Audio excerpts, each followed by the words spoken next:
ഹേ, എന്റെ മാനം നീ കളഞ്ഞില്ലേ?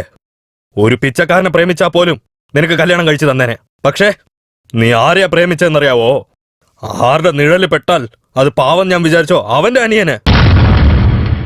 അപ്പൊ അവന്റെ ചേട്ടൻ എന്റെ അനിയത്തെ കല്യാണം കഴിക്കില്ലെന്ന് പറഞ്ഞു. പെട്ടെന്ന് വേറെ ഒരു ചെറുക്കനെ അവക്ക് ഞാൻ കല്യാണം കഴിച്ചു കൊടുത്തു.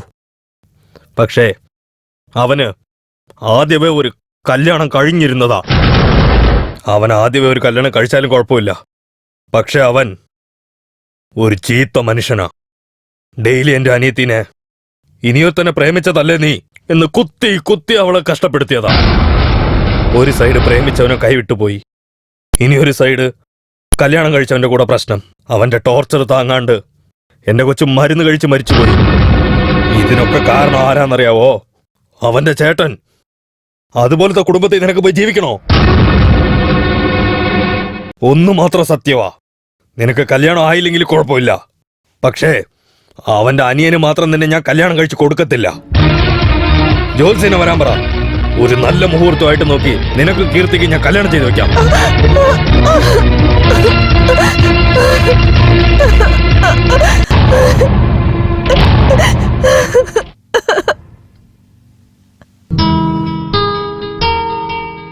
കഴിക്കും മോനെ.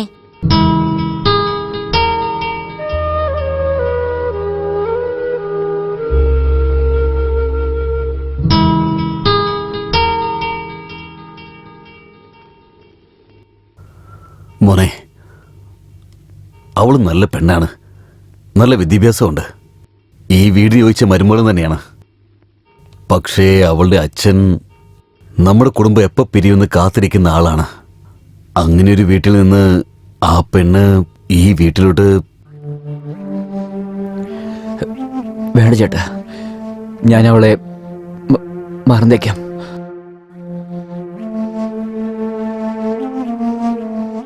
ഇതെന്താ മോനെ നീ ആലോചിച്ചോണ്ട് ചോറിട്ടിളക്കിക്കൊണ്ടിരിക്കുന്ന?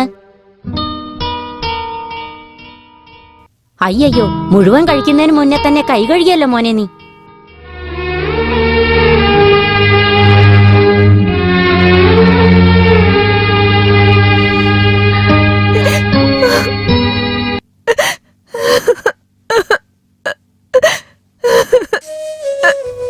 മാഡം കഴിക്കും മാഡം. എനിക്കൊന്നും വേണ്ട മാഡം. ഇങ്ങനെ കഴിക്കാതിരുന്ന വല്ല അസുഖം വരില്ലേ മാഡം? എനിക്ക് എന്ത് സംഭവിച്ചാൽ നിങ്ങൾക്ക് എന്താ? ഒന്ന് പോകുന്നുണ്ടോ? അങ്കുന്നേ, മോളെ വളർത്താൻ വേണ്ടിട്ട് എന്തോരം കഷ്ടപ്പെട്ടു. ഇത് കണ്ടില്ലേ? പച്ചവെള്ളം പോലും കുടിക്കാതിരിക്കുക. അങ്കുന്നതിന്റെ മനസ്സ് വേദനിക്കുന്നില്ലേ?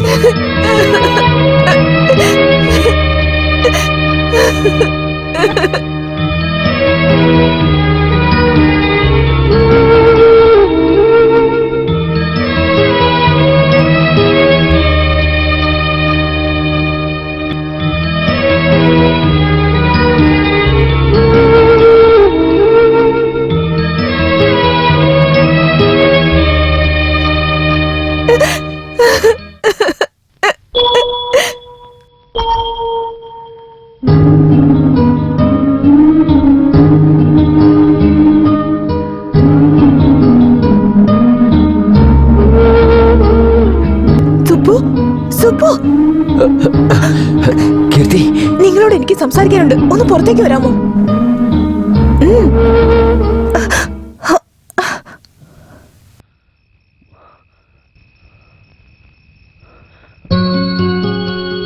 കീർത്തി, എന്താ ഇത് ലക്കേജോടുകൂടി വന്നിരിക്കുന്നേ? എന്റെ അച്ഛൻ മറ്റൊരു ചെറുക്കനുമായി എന്റെ കല്യാണം നിശ്ചയിച്ചു. അതുകൊണ്ട് ഞാൻ വീട്ടിൽ നിന്ന് ഓടിപ്പോന്നതാ. വാ, നമുക്ക് എവിടേക്കെങ്കിലും ഓടിപ്പോവാ. നോക്കിയ കീർത്തി, എപ്പോ നിങ്ങളുടെ കുടുംബത്തിന് ഞങ്ങൾ ഇഷ്ടപ്പെട്ടില്ലയോ,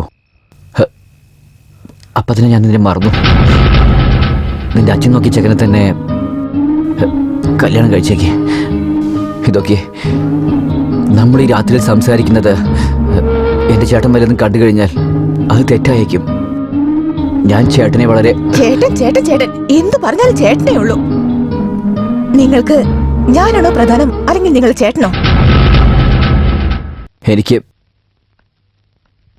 എന്റെ ഏട്ടനാ വലുത്. നോക്ക്, നിങ്ങളുടെ നെഞ്ചിൽ കൈവച്ച് പറയും, നിങ്ങൾക്ക് എന്നെ മറന്നിട്ട് സന്തോഷത്തോടെ ജീവിക്കാൻ കഴിയോ? അതെനിക്കറിയില്ല.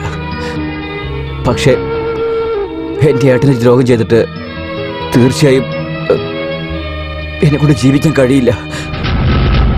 ഇതൊക്കെ കീർത്തി, എൻ്റെ തീരുമാനം ഞാൻ പറഞ്ഞു. ഇതിനു ശേഷം എന്നെ ഓർത്ത് നീ നിന്റെ ജീവിതം പാഴാക്കണ്ട. ദൈവത്തിനോട് ക്ഷമിച്ചേക്ക്, ഇവിടുന്ന് പോയേക്ക്.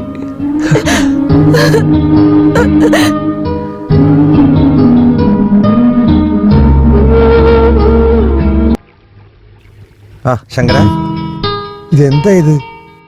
എന്റെ അടുത്ത് എന്തോ പറയാനുണ്ടെന്ന് പറഞ്ഞ് കൂട്ടിക്കൊണ്ടു വന്നിട്ട് എന്താ ഒരു അക്ഷരം പോലും മിണ്ടാതിരിക്കുന്നത്?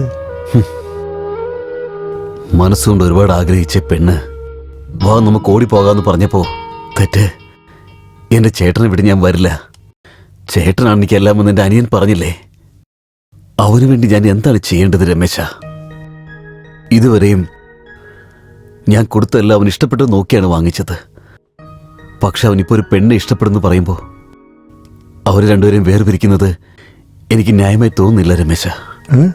എന്റെ അനുജന്റെ സന്തോഷമാണ് എന്റെയും സന്തോഷം. അതുകൊണ്ട് ഞാനൊരു തീരുമാനമെടുത്തു. 5000 തേങ്ങ വന്നിട്ടുണ്ട്. പിന്നെ നമ്മുടെ മുൻസാമിയുടെ തോട്ടത്തിൽ നിന്ന് 2500 തേങ്ങ വന്നിട്ടുണ്ട്. പിന്നെ നമ്മുടെ നാലുവഴിയിലുള്ള ബായി ഉണ്ടല്ലോ, അവിടെ നിന്ന് 250 ചാക്ക് അരിയും വന്നിട്ടുണ്ട്.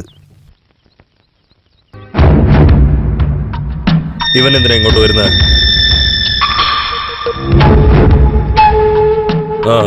എന്തിനാ വന്നെന്ന് ചോദിച്ചു പറ.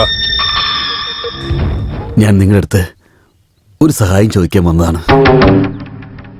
അന്ന് ഞാൻ നിങ്ങളുടെ അനിയത്തിയെ കല്യാണം കഴിക്കില്ല എന്ന് പറഞ്ഞു. അതിന്റെ കാരണം എന്താണെന്ന് നിങ്ങൾക്ക് നല്ലതുപോലെ അറിയാം.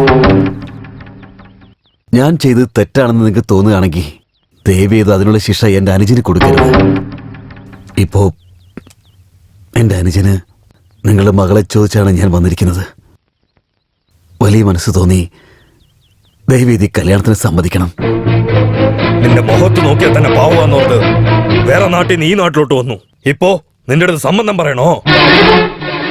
ഇത്രയും വർഷം നിന്നെ നിഴല് പോലെ എന്റെ മേത്ത് പെടാൻ പാടില്ലെന്ന് ഞാൻ ഒതുങ്ങിയിരുന്നു. ഇപ്പോ എന്റെ ശബ്ദം ഞാൻ വിട്ടുകളയണോ? ശരി, ഞാൻ എന്റെ വാനം, റോഷം, അന്തസ് എല്ലാം വിട്ടുകൊടുത്തേക്കാം.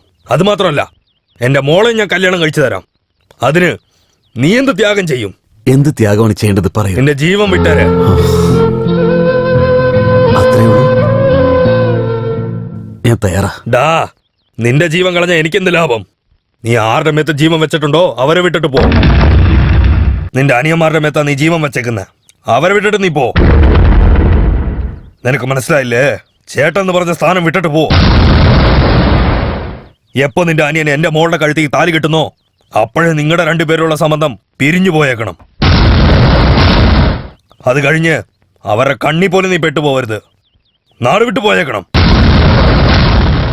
ഇതിനെല്ലാത്തിനും നീ സമ്മതിച്ചാൽ ഈ കല്യാണത്തിന് ഞാൻ സമ്മതിക്കും. എന്താ പറയുന്നത്?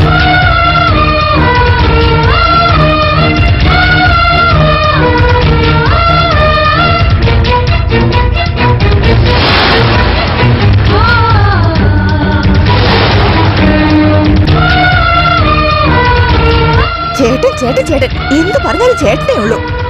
നിങ്ങൾക്ക് ഞാനാണോ പ്രധാനം, അല്ലെങ്കിൽ നിങ്ങൾ ചേട്ടനോ? എനിക്ക് എന്റെ ചേട്ടനാ വലുത്.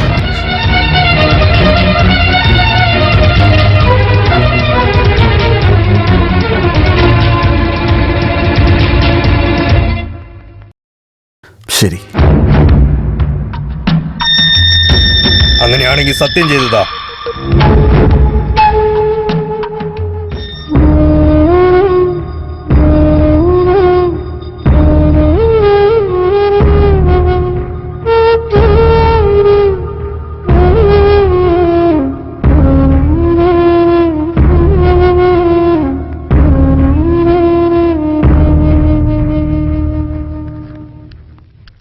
എന്താ മാവ, കീർത്തിനെ എനിക്ക് കല്യാണം കഴിച്ചില്ലെന്ന് പറഞ്ഞിട്ട് ഇപ്പൊ അവനോട് സമ്മതം പറഞ്ഞിരിക്കുന്നു.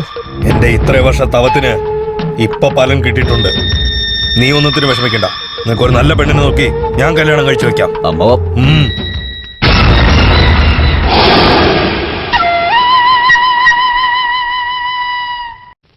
No problem.